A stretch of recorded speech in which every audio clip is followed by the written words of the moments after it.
There was a faint residue at the bottom that I'd never noticed before.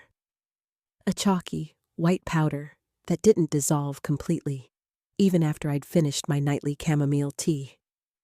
My hands trembled as I held the cup up to the light, examining the strange coating that clung to the ceramic. My name is Margaret West. I'm 57 years old, and I've been having the same bedtime routine for nearly 2 decades. Every night at 9:30, I'd brew a cup of chamomile tea and sit in my favorite armchair, reading until I felt sleepy. It was my sacred time, my moment of peace before bed. But now, staring at that residue, I felt a chill run down my spine that had nothing to do with the morning air. I live with my daughter, Emma West, who's 32 and moved back home after her divorce last year. She's been such a blessing, helping with the household expenses and keeping me company in this big house that felt too empty after her father passed 5 years ago. Emma works as a nurse at the local hospital, so she's always been the one in our family who handles anything medical related. She's the one who suggested I start drinking chamomile tea when I was having trouble sleeping after the funeral. My younger brother, David West, lives just 15 minutes away and visits almost daily. He's been my rock since we lost our parents, always checking on me, bringing groceries when I'm too tired to shop. David never married, dedicated his life to taking care of family instead. He has his own key to the house and often lets himself in to help with repairs or just to chat over coffee. Then there's my best friend Patricia Coleman, who I've known since we worked together at the county clerk's office 25 years ago. Patricia retired the same year I did, and we've maintained our friendship through weekly coffee dates and daily phone calls. She's the kind of friend who notices everything, remembers every detail of every conversation we've ever had. I decided to test my theory. That evening, I prepared my tea as usual, but instead of drinking it right away, I let it sit while I pretended to read. When Emma called goodnight from the hallway, I called back cheerfully, then quietly poured the entire cup down the bathroom sink. I went to bed anxious but alert.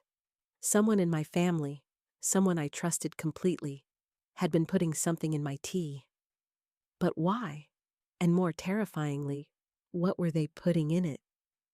I couldn't bring myself to confront anyone directly, not yet. Instead, I started paying closer attention to my evening routine. I noticed how Emma always insisted on preparing my tea for me, saying it was no trouble since she was already in the kitchen. I noticed how David always seemed to linger in the living room until I'd finished my cup, making conversation until I started yawning. I noticed how both of them would exchange glances when I mentioned feeling tired or confused. The betrayal cut deeper than any physical pain I'd ever experienced. These were the 2 people I trusted most in the world, the foundation of my life since becoming a widow. If they were drugging me, there had to be a reason. But what could possibly justify this violation of my body, my mind, my trust? I needed someone objective to talk to. Someone outside the situation who could help me think clearly. That's when I decided to call Patricia. She'd always been the logical one between us, the one who could see through emotional fog to the heart of any problem. That's when Patricia suggested something that terrified me but felt necessary. She offered to help me figure out exactly what was being put in my tea and potentially why. We decided she would come over for dinner that evening, and we'd find a way to test my tea without anyone knowing. As I drove home from Patricia's house, my mind raced with possibilities. Was someone trying to keep me docile for financial reasons? Were they planning to have me declared incompetent? Or was it something even more sinister? The people I loved most in the world had been systematically altering my consciousness for weeks, and I had no idea why. But what I discovered next, one small detail, blew the whole thing open. "Patricia, so good to see you." Emma embraced my friend warmly and I searched her face for any sign of guilt or nervousness. Nothing. If Emma was hiding something, she was doing it masterfully. David emerged from his room looking pleased. Great timing, Patricia. Mom made that chicken dish you always compliment her on. During dinner, I found myself studying every micro-expression, every glance between my children. Patricia kept the conversation flowing naturally, asking David about his job search and complimenting Emma on the meal. But I could barely taste the food. My stomach was twisted in knots, knowing that in an hour or so, Emma would offer to make my tea, and we'd finally get some answers. The strangest part was how normal everything felt on the surface. We laughed at Patricia's story about her neighbor's escaped cat. David told us about a funny interview he'd had that week. Emma mentioned she was thinking about repainting the guest bathroom. It was the same warm, comfortable family dynamic we'd always had, which made the underlying deception feel even more surreal. As Patricia and I cleared the dishes, she caught my eye and gave an almost imperceptible nod. She'd managed to slip a small testing kit from her purse into her jacket pocket earlier. The plan was simple. When Emma prepared my tea, Patricia would create a distraction so I could collect a sample. "I'll get the tea started," Emma announced. "Right on schedule." My heart began pounding so hard I was sure everyone could hear it. "Let me help," I offered, starting to stand. "Don't be silly, Mom. You cooked. I'll handle cleanup." Emma's voice was warm and affectionate, the same tone she'd used since childhood when she wanted to do something nice for me. Could someone really sound so genuinely caring while simultaneously poisoning me? In the kitchen, I could hear Emma moving around, the familiar sounds of her evening tea ritual. The kettle whistling, cabinet doors opening and closing, the clink of the spoon against the mug. Sounds that had always been comforting now felt ominous. When Emma returned with my steaming mug, I accepted it with trembling hands, hoping no one noticed. Patricia immediately launched into an animated story about her garden, gesturing wildly and accidentally knocking over the small vase of flowers on the side table. "Oh no, I'm so clumsy," she exclaimed, and everyone jumped up to help clean up the water and scattered blooms. In the chaos, I managed to pour a small amount of tea into the tiny vial Patricia had given me, tucking it quickly into my sleeve. My heart was racing, but we'd done it. The rest of the evening passed in a blur. I sipped my tea slowly, hyper-aware of every sensation. Was that sleepy feeling hitting me faster than usual? Was my thinking getting cloudier? By the time Patricia left, promising to call me the next day, I felt the familiar heavy tiredness settling over me. That night, I lay in bed staring into the darkness, my mind churning despite my body's exhaustion. Tomorrow, Patricia would take the sample to her friend who worked at a medical lab. Tomorrow, I might finally know what had been done to me all these weeks. But another part of me was terrified to learn the truth. Because once I knew what was in that tea, I'd have to decide what to do about it. I'd have to confront the possibility that my children, the people I'd raised and loved unconditionally, had been systematically drugging me, and I'd have to figure out why. The next morning brought a new torture, pretending everything was normal while waiting for Patricia's call. Emma made me breakfast, chatting about her plans for the day. David helped me with a crossword puzzle. They seemed so innocent, so caring. I found myself wondering if I'd imagined everything, if there was some innocent explanation I hadn't considered. But then I remembered the bitter taste, the lost time, the confusion that had been plaguing me. Someone had done this to me. And if it wasn't Emma and David, then who? When Patricia finally called that afternoon, her voice was tense.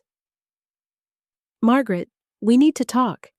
Can you meet me at the park in an hour?" And Margaret, Don't tell anyone where you're going." As I drove to meet her, my hands shaking on the steering wheel, I knew my life was about to change forever. The test results would either confirm my worst fears or reveal something even more shocking. What Patricia told me that day made me realize I hadn't understood anything at all about what was really happening in my own home. "Patricia?" I called softly as I sat down beside her. "What did you find out?" She turned to look at me, and I was startled by the concern in her eyes. "Margaret, the lab results came back. There's definitely something in your tea, but it's not what we expected." My stomach dropped. "What do you mean?" Patricia reached into her purse and pulled out a folded piece of paper. "It's not a sedative or anything harmful. It's medication, Margaret. Specifically, it's a very mild anti-anxiety medication mixed with some herbal supplements. The kind a doctor might prescribe for someone dealing with severe stress or depression." I stared at her, trying to process what she was saying. "But I don't take any medication. I would remember that." "That's just it," Patricia said gently. "Someone's been giving it to you without your knowledge. But Margaret, this isn't the kind of thing someone does to hurt you. This is the kind of thing someone does when they're worried about you." The world seemed to tilt around me. "What are you saying?" Patricia took my hand. "I'm saying maybe Emma and David aren't trying to control you or make you docile. Maybe they're trying to help you with something they think you can't handle on your own." I pulled my hand away, anger flaring. "By drugging me without my consent? By lying to me every single day?" "I'm not saying it's right," Patricia said quickly. "What they're doing is wrong, Margaret. But the motivation might not be malicious. When was the last time you really looked at yourself, at how you've been these past few months?" Patricia's voice was soft but firm. "You've been different since Robert died." We all understood that grief takes time. But Margaret, you stopped leaving the house except for necessities. You stopped answering your phone most days. You've been having panic attacks that you thought no one noticed." I opened my mouth to protest, but she continued. "Remember 3 weeks ago when you called me at 2 a.m, crying because you couldn't remember if you'd paid your bills? Or last month when you had that episode at the grocery store and Emma had to come get you?" The memories came flooding back. Moments I'd pushed aside or minimized. The overwhelming anxiety that would hit me at random times. The nights I'd lain awake, my heart racing with worry about everything and nothing. The way simple tasks had begun to feel impossible. "But that doesn't give them the right," I whispered. The drive home felt endless. I kept thinking about Patricia's words, about the lab results, about all the moments of confusion and fear I'd experienced recently. Had I been so lost in my grief that I'd missed how worried my children were about me? When I walked into the house, Emma was in the kitchen starting dinner. She looked up with that same bright, careful smile she'd been wearing for weeks. "Hi, Mom. How was your walk with Patricia?" "Emma," I said quietly, "we need to talk." Something in my tone must have alerted her because her smile faltered. "About what?" "About what you've been putting in my tea." The color drained from Emma's face. For a moment, we just stared at each other across the kitchen. Then she sank into one of the chairs, her hands shaking. "How did you find out?" she whispered. "That's not important right now. What's important is that you tell me the truth. All of it." Emma's eyes filled with tears. "Mom, you've been so... After Dad died, you just disappeared. Not physically, but you weren't really here anymore. You were having panic attacks almost daily. You'd forget to eat, forget to take care of yourself. David and I were terrified." "So you decided to drug me?" We didn't know what else to do. Emma's voice cracked. You refused to see a counselor? You wouldn't go to the doctor. You insisted you were fine. But Mom, you weren't fine. You were drowning, and we were watching it happen. Before I could respond, I heard David's key in the front door. Emma and I both turned as he walked into the kitchen, but he stopped short when he saw our faces. What's going on? He asked, but I could see in his expression that he already knew. She found out, Emma said simply. David closed his eyes and leaned against the doorframe. I knew this was wrong. I told you we should have found another way. The three of us stood there in painful silence. My children, who I'd raised to be honest and trustworthy, had been lying to me for weeks. But they'd done it out of love, out of fear for my well-being. The realization was almost more difficult to process than if they'd had malicious intent. How long? I asked finally. 3 weeks, David said. We started with just the herbal supplements, hoping they might help with your sleep. But when that didn't seem to make a difference with the anxiety attacks, Emma suggested adding the medication. Where did you even get it? Emma wiped her eyes. I work at the pharmacy, Mom. I know what helps with anxiety, and I know you. I knew you'd never take it willingly because you'd see it as admitting defeat or weakness. Because it's my choice to make, I said, my voice rising. My body, my mind, my choice. You weren't making any choices, David said quietly. You were just existing, and barely that. We were afraid we were going to lose you too. His words hung in the air between us. I wanted to stay angry, to hold on to the righteousness of my position. But looking at my children, seeing the fear and love in their faces, I felt something crack open inside my chest. There's something else, Emma said hesitantly. Something we haven't told you. I braced myself. What now? David and Emma exchanged a look, and I could see they were communicating silently the way they had since they were children. Mom, David said slowly, the anxiety medication, the way you've been acting, we think there might be something else going on, something bigger than just grief. The kitchen seemed to spin around me. What do you mean? Emma reached across the table toward me. We think you should know that Dad was worried about the same things before he died. He mentioned to David that you'd been having memory issues, confusion, anxiety that seemed to come out of nowhere. Your father never said anything to me about that. Because he didn't want to scare you, David said. But he was planning to suggest you see someone. And then the heart attack happened, and we never got the chance to talk to you about his concerns. I sat down heavily, my legs suddenly unable to support me. Everything I thought I understood about the last few months was shifting again. What exactly are you saying? Emma's voice was barely above a whisper. We're saying that maybe the grief and anxiety you've been experiencing isn't just about losing Dad. Maybe there's a medical reason for some of what you've been going through. There's something else we need to tell you, David said, his voice tight with worry. Something we found in Dad's things that we weren't sure how to bring up. He disappeared into the living room and returned with a small notebook I'd never seen before. As he placed it on the table in front of me, I could see my name written on the cover in Robert's careful handwriting. He was keeping notes, Mom, about changes he'd noticed in you over the past year. Changes that started long before he died. My hands trembled as I stared at the notebook. Robert's handwriting, so familiar I could recognize it from across a room, seemed to mock me from the cover. I wanted to push it away, to tell David to put it back wherever he'd found it, but I couldn't move. When did you find this? I asked, my voice barely audible. Last month, Emma said gently.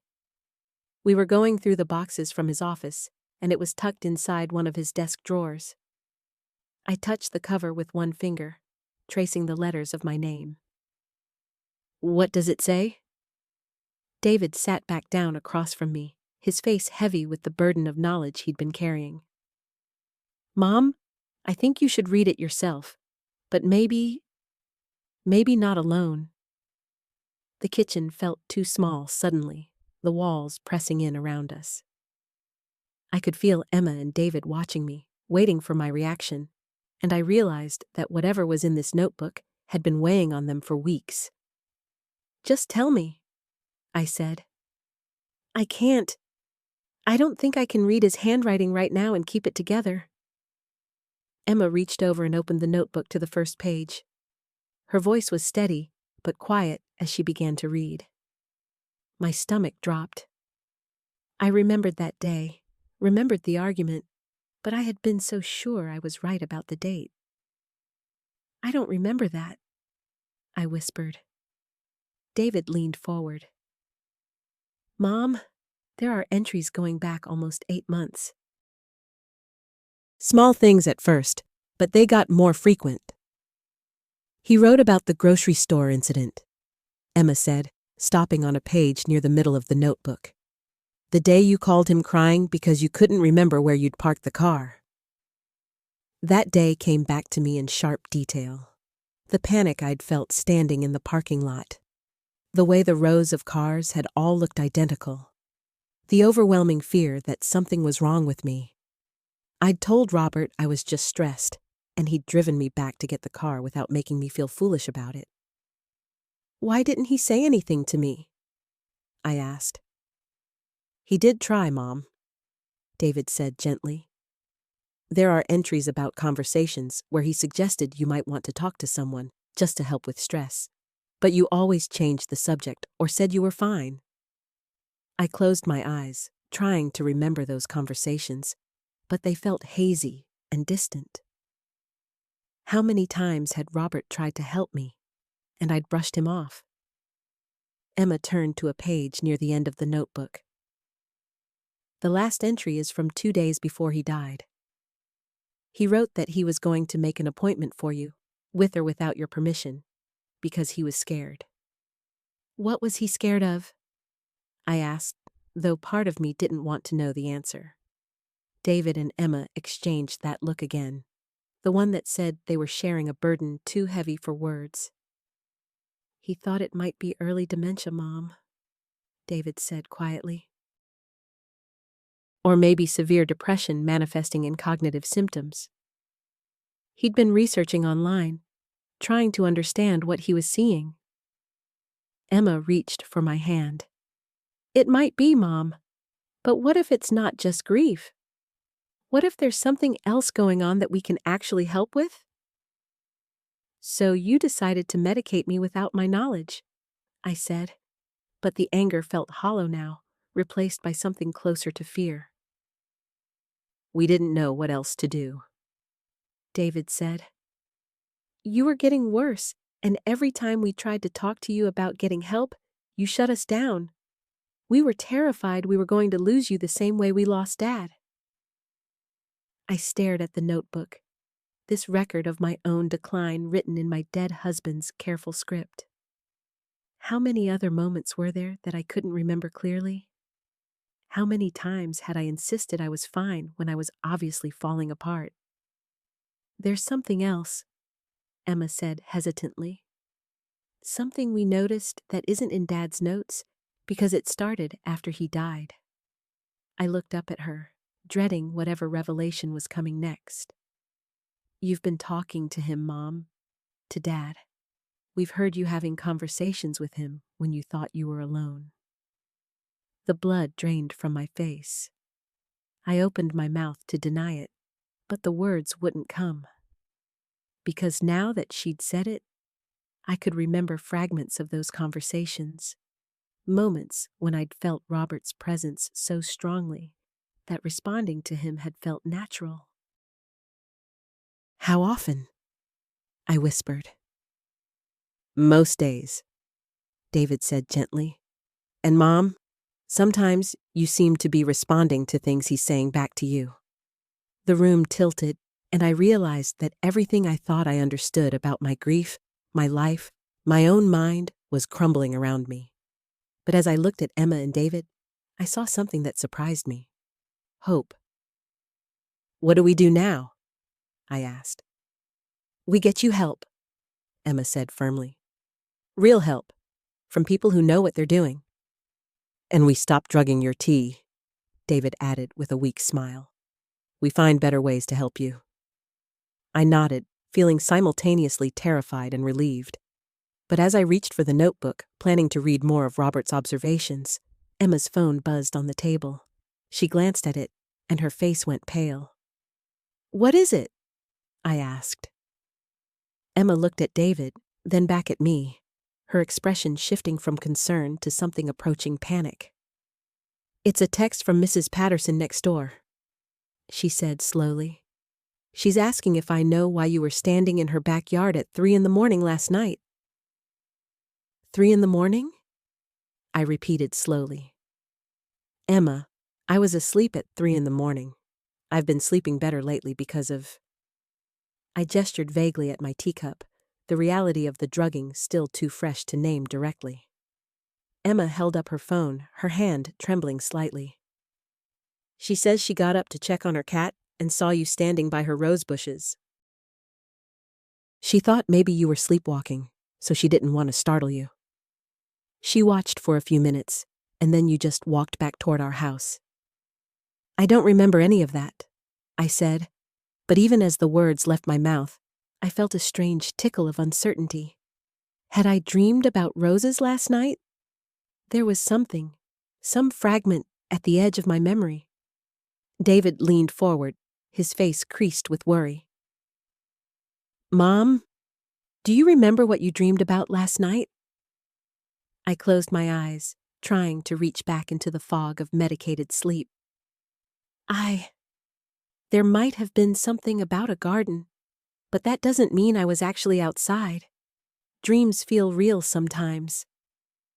The notebook sat open between us, Robert's handwriting documenting my decline in careful detail. I found myself staring at one entry. Margaret insisted she had put the car keys in the usual spot, became agitated when I suggested she check her coat pocket. Keys were in coat pocket, still seemed confused about how they got there. "What if this is getting worse?" I whispered. "What if the grief isn't the only thing happening to me?" David reached across the table and took my hand. "We don't know that yet. And even if it is something more, we'll figure it out together. But Mom, we need to be completely honest with each other from now on. No more drugging your tea. No more pretending everything is fine when it's not. I want to call Mrs. Patterson," I said suddenly. "I want to ask her exactly what she saw. But I need to understand," I said, hearing the desperation creeping into my voice. "If I'm doing things I don't remember, if I'm having conversations with your father that feel real to me, then what else is happening that I don't know about?" The silence that followed was heavy with implications. I could see Emma and David exchanging glances again, and I realized there was more they hadn't told me. "What else?" I asked flatly.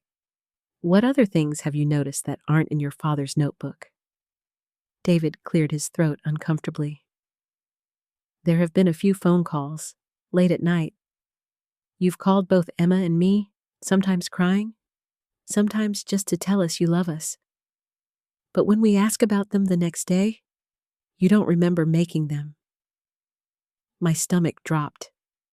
"How many times? In the last month?"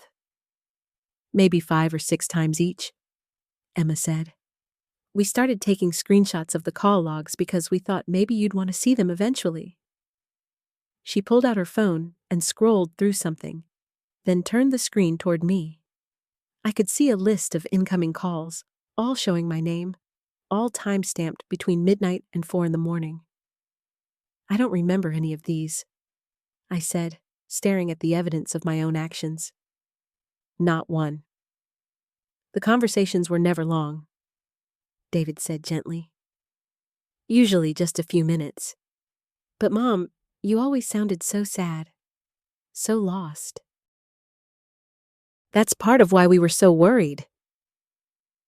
There's something I need to tell you both, I said slowly. Something I haven't mentioned because I thought it was just part of grieving. Emma and David waited, their faces tense with anticipation.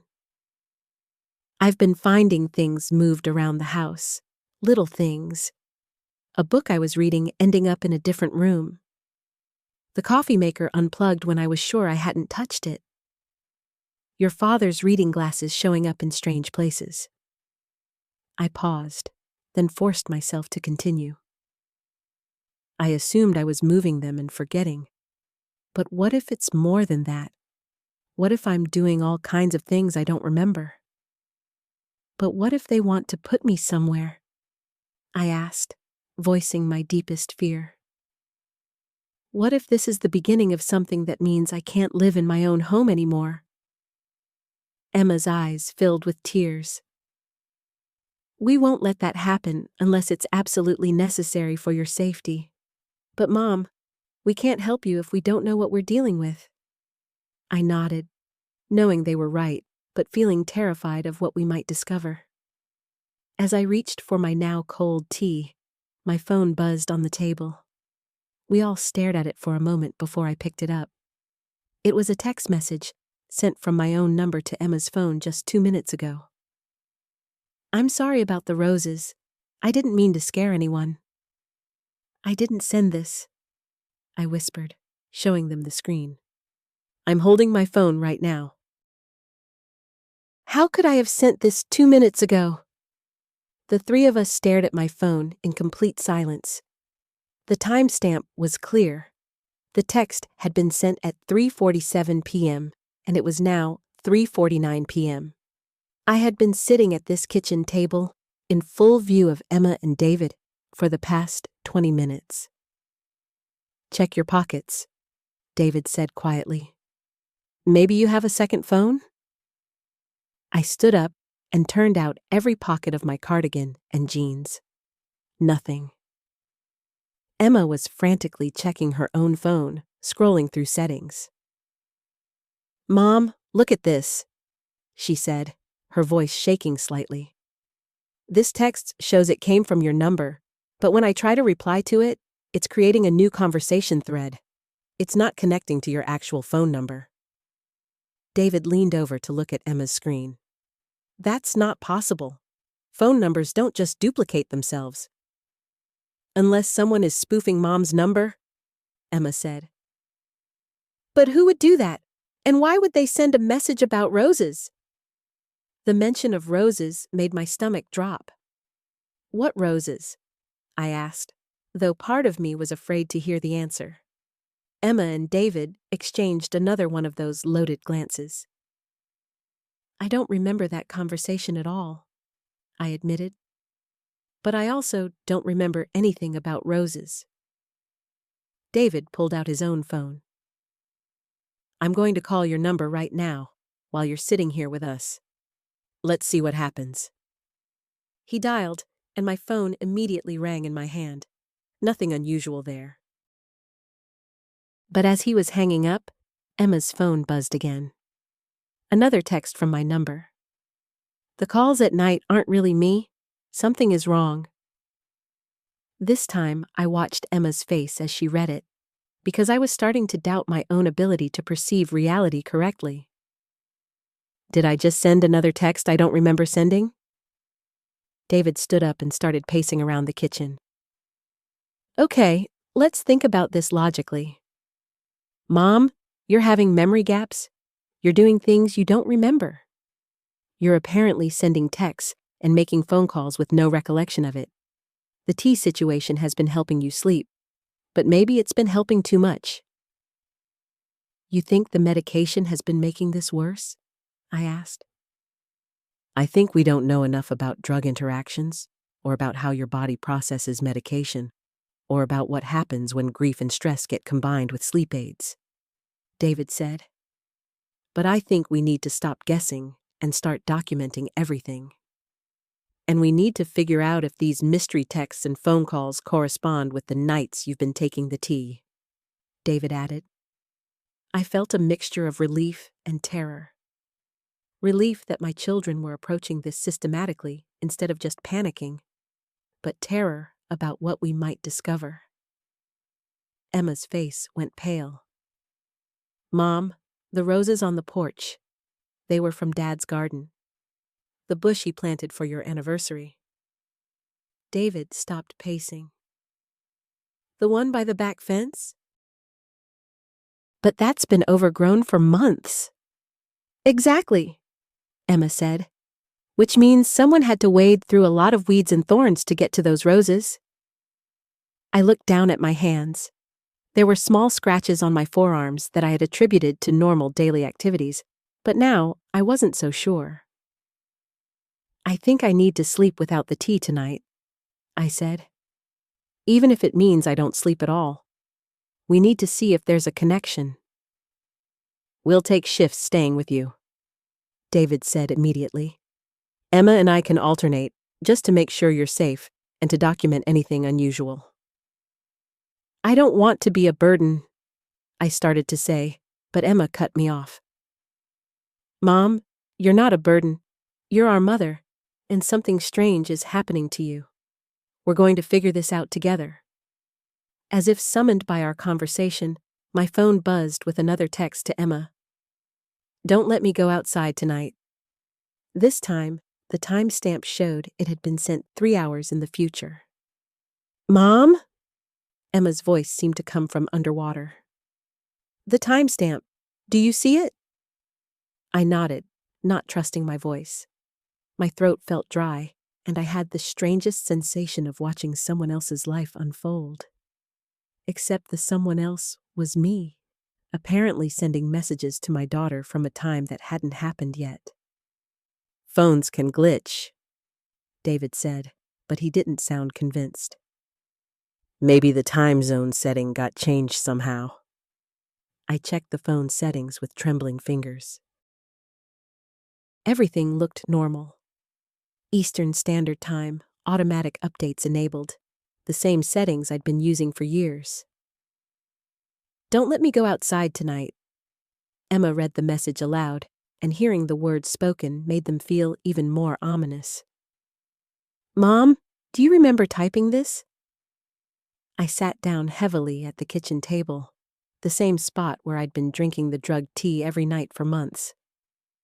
The irony wasn't lost on me that this table had been both my sanctuary and my prison, the place where my family had tried to help me heal by slowly stealing pieces of my consciousness. Emma moved to the chair beside me, the same protective gesture she'd been making since she was small. "You're not disappearing, Mom. You're still here. You're still you. We're just dealing with some kind of medication reaction or something."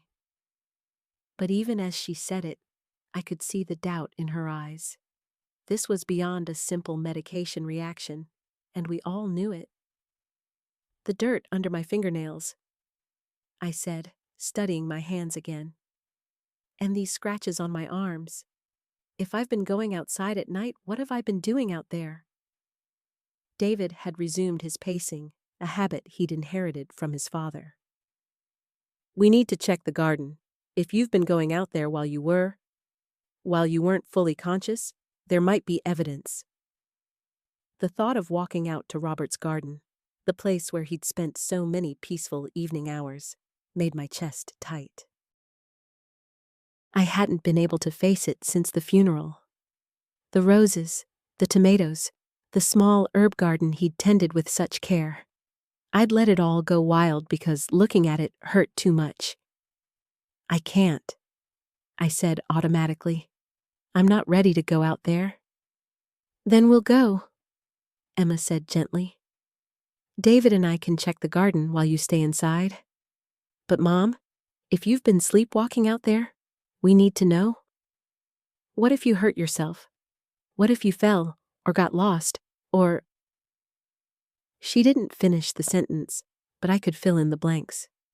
What if I wandered off one night and never came back? What if whatever was happening to me got worse instead of better? The roses on the porch, I said slowly. They were perfect. Not just picked randomly, but arranged carefully. Your father always said I had no eye for flower arranging, that I just grabbed whatever was closest and stuck it in a vase. But these were different? David asked, pausing his circuit around the kitchen. The vase that had been packed away in the attic since the funeral because I couldn't bear to see it every day. Emma and David exchanged a look that made my stomach clench. They were thinking the same thing I was thinking. The possibility that seemed too strange to voice, but too persistent to ignore. I wanted to dismiss the idea as impossible, but the evidence was piling up. The perfect flower arrangements, the careful selection of roses from a garden I claimed I couldn't face. The mysterious texts warning my daughter about things that hadn't happened yet. You think I'm having some kind of split personality reaction to the grief medication? I asked. I think we don't know what's happening, David said. But I think we need to find out tonight. No tea, and we stay with you to document everything. My phone buzzed again. Another text to Emma. Check the attic. I moved something important. This timestamp was only 1 hour in the future. Show me, I said quietly. Emma held out her phone. The message was clear and precise. Check the attic. I moved something important. The timestamp read 9:47 p.m. The kitchen clock showed 8:47 p.m. This is impossible, I whispered, but even as I said it, I found myself looking toward the ceiling, toward the pull-down ladder that led to our cramped attic space. I haven't been up there since we stored your father's things. When was the last time you went up there, Mom? Emma asked. I tried to remember. Not since before your father died. We got the Christmas decorations down together last December, and he said the ladder was getting wobbly, that we should replace it. My voice caught. We never got around to it. David was already moving toward the hallway. I'll check it out. No, I said, surprising myself with the firmness in my voice. If I moved something up there, I need to see what it was. I need to understand what's happening to me. The truth was, I was terrified. But I was also tired of being afraid of my own mind, my own actions. For months, I'd been sleepwalking through my days, letting grief make all my decisions. Maybe whatever was happening to me in these medicated hazes was my subconscious trying to tell me something important. The three of us stood in the hallway, staring up at the attic access. The wooden ladder looked exactly as rickety as I remembered, but David tested it carefully before nodding. It'll hold, he said. But let me go first. I wanted to argue, to insist on facing whatever was up there myself, but my practical side won out. If the ladder gave way, better it should be David than me. He climbed slowly, each rung creaking under his weight. At the top, he fumbled for the light switch, and the attic filled with the harsh glow of a single bare bulb. Jesus, David said softly. What is it? Emma called up. Just come up here, both of you. Carefully. My heart hammered as I climbed. The attic had always been cramped and dusty, filled with Christmas decorations, old furniture, and boxes of memories we weren't ready to throw away. But as my head cleared the opening, I saw that something fundamental had changed. The space had been organized. Not just tidied, but completely reorganized with a precision that took my breath away. The Christmas boxes were stacked in perfect pyramids along one wall. Old furniture had been arranged to create clear walkways. And in the center of the space, Richard's belongings had been unpacked and displayed on a card table I didn't remember owning. But that wasn't what made David swear under his breath. I did this? I whispered, staring at the meticulous display. When? How? Emma had climbed up behind me, and I heard her sharp intake of breath. Mom, look at the dates on these newspaper clippings. I moved closer, squinting at the small print. The obituary I remembered saving. Articles about Richard's research that I'd forgotten existed. But there were others too. Things I'd never seen before. A piece from the university newsletter about his retirement. A letter to the editor he'd written about local environmental issues. A program from a conference where he'd been a keynote speaker. I don't remember collecting these, I said. Some of them I didn't even know existed. Look at this, David said. He was standing by the card table, holding up a leather-bound journal. Is this Richard's handwriting? I took it from him with trembling hands. Richard's careful script filled page after page, but these weren't entries I'd ever seen. The dates were recent, all from after his death. That's impossible, I said. He's been dead for 8 months. But as I read, my blood turned to ice water. The entries were written in Richard's voice, describing things that had happened after his funeral. My struggles with grief, Emma's job search, David's visits to check on me. Details no one but me should have known, written in handwriting I would have sworn was my dead husband's. The final entry was dated today. She's going to be okay, it read. The medication was making her lose time, but she's strong enough to handle the truth. Tell her the garden misses her. Tell her I never blamed her for not being able to save me. Tell her it's time to start living again.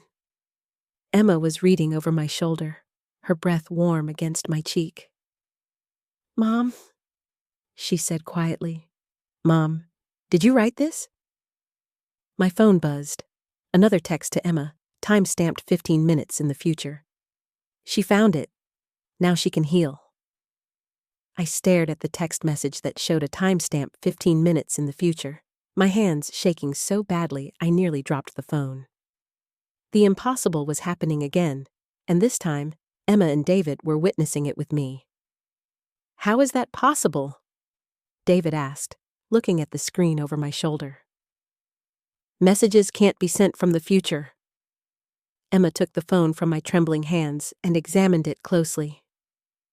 Mom, look at the number. It's not sending these texts to me. It's sending them from my number to your phone. David knelt down beside me, his face creased with concern. Maybe the medication withdrawal is causing this. Didn't you say you've been having vivid dreams? Maybe you're sleepwalking, doing things you don't remember.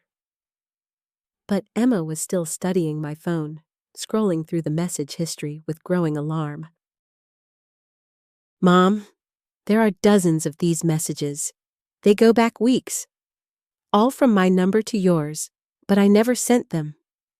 She handed me the phone, and I scrolled through conversation after conversation that I remembered receiving, but Emma had never sent. Messages of encouragement during my darkest days. Reminders to eat, to shower, to water the plants. Gentle suggestions about getting fresh air or calling old friends. You were taking care of yourself, Emma said softly. Somehow, some part of your mind was taking care of the rest of you. David took the journal from me and examined it closely. Actually, it doesn't, he said after a moment. It's similar, but look at these letter formations. The way the G's curl, the slant of the F's. It's your handwriting, but you're unconsciously mimicking his style. Emma sat down on a dusty box beside me. Mom, do you remember what you told me about Richard's last few weeks? How sometimes he would have these moments of perfect clarity between the confusion. How he would say things that seemed to come from somewhere deeper than the illness. I nodded, remembering those precious moments when the fog would lift and Richard would be completely himself again. speaking with wisdom that seemed to transcend his failing body. "What if that's what's happening to you?" Emma continued. "What if reducing the medication is letting some deeper part of your mind emerge? The part that knows how to heal, how to process grief, how to move forward?" My phone buzzed again. Another message from Emma's number. The tea was supposed to help with sleep, but it was keeping her from dreaming. Dreams are how we process loss. David stood up abruptly, pacing to the small attic window. "This is getting too strange. We need to consider the possibility that something else is happening here." He turned back to us, his expression troubled. "I don't know. But rational explanations aren't covering all of this. Future timestamps, shared sensations, handwriting that changes unconsciously. Maybe there are things about grief, about consciousness, about the connection between people who love each other that we don't fully understand." Emma reached for my hand. "Mom, how do you feel right now? Not scared or confused, but underneath all that, how do you actually feel?" The attic fell silent except for the sound of rain beginning to tap against the roof. Then my phone buzzed one more time. The message was longer than the others. "Tomorrow plant the sunflowers. Richard saved the seeds in the blue jar on his workbench. It's time to grow something new." Emma gasped. "Mom, Dad's blue jar. You couldn't find it after he died. You looked everywhere." I had looked everywhere. I'd torn apart his workshop searching for that jar, knowing he'd saved seeds from last summer's garden, but unable to find where he'd put them. It had become a symbol of everything I'd lost, everything I couldn't recover. "If the jar is really on the workbench," David said slowly, "then we'll know something extraordinary is happening here. And if it's not, then we know I need help." I finished. Professional help. But somehow, I already knew we would find the jar exactly where the message said it would be. The next morning, I woke before dawn with a clarity I hadn't felt in months. The fog that had clouded my thoughts for so long was lifting, and with it came a nervous anticipation. David had stayed the night, sleeping on the living room couch, while Emma had curled up in her old bedroom. I found myself standing in the kitchen, staring at the cabinet where I'd stored Richard's tea. My hands shook slightly as I opened it and pulled out the nearly empty box. Such a small thing to have controlled so much of my life. "Mom?" Emma's voice came from behind me. She stood in the doorway in her pajamas, hair tousled from sleep. "You okay?" Emma moved closer, wrapping her arms around me. "You weren't ready before. Maybe the tea helped you survive when surviving was all you could do." The pain in his voice broke my heart. I set down the tea box and pulled him into a hug. "Honey, you were trying to take care of me. I understand that. But I wasn't listening to what you actually needed," he said, his words muffled against my shoulder. "I was so busy trying to fix everything that I forgot to just be with you." David cleared his throat gently. "Maybe we should go check Richard's workshop. See if that blue jar is really there." The four of us walked out to the small shed behind the house that had been Richard's sanctuary. I hadn't been inside since shortly after the funeral, when looking for the seeds had become too painful. Michael produced a key from his pocket. "I've been coming out here sometimes," he admitted. "Just to feel close to Dad. I should have told you." "How is that possible?" Emma whispered. "Mom, you looked everywhere." I picked up the jar with trembling hands. Inside were dozens of sunflower seeds, labeled in Richard's careful handwriting. "For next year's garden, plant in spring when Sarah is ready to grow something new." "I don't understand how this is possible," Michael said, his voice shaking. "I've been in here dozens of times. That jar wasn't there." I want to plant them today, I said suddenly. All of us, together. We spent the morning preparing the garden bed that had been neglected since Richard's death. As we worked, something beautiful happened. The careful dynamic we'd all maintained for months began to dissolve. Instead of Michael hovering protectively while Emma and David exchanged worried glances, we simply worked together. Michael told stories about helping his father in this same garden when he was young. Emma shared memories of Richard teaching her to identify different types of soil.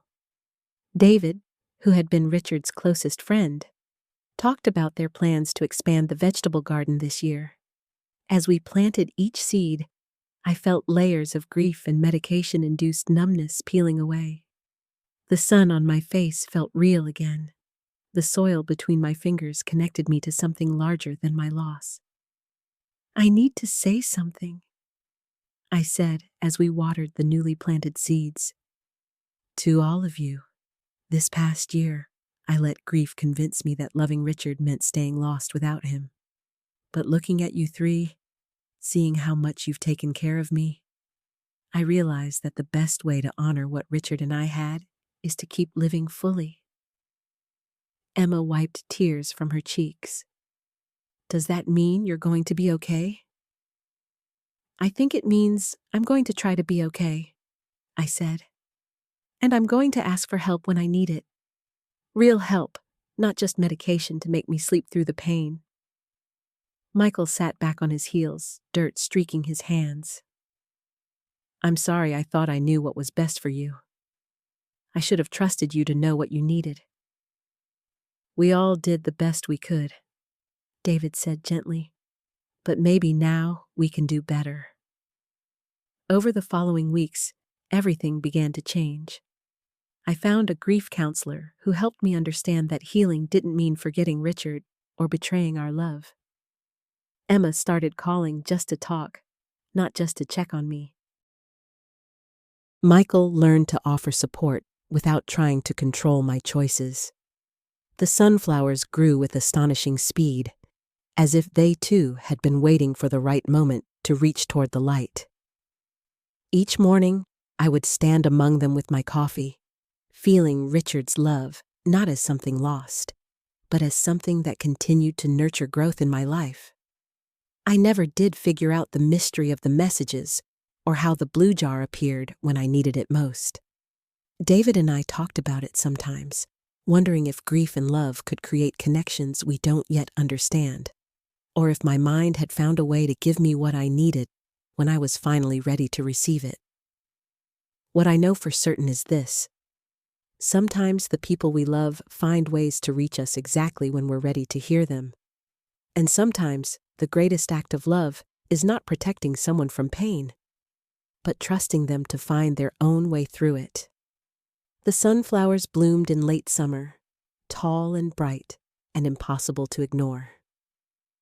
When friends and neighbors asked about my beautiful garden, I would tell them about Richard's seeds, about the patience required for growth, and about the difference between surviving and truly living. If you're walking through grief or watching someone you love struggle with loss, remember that healing happens in its own time and in its own way.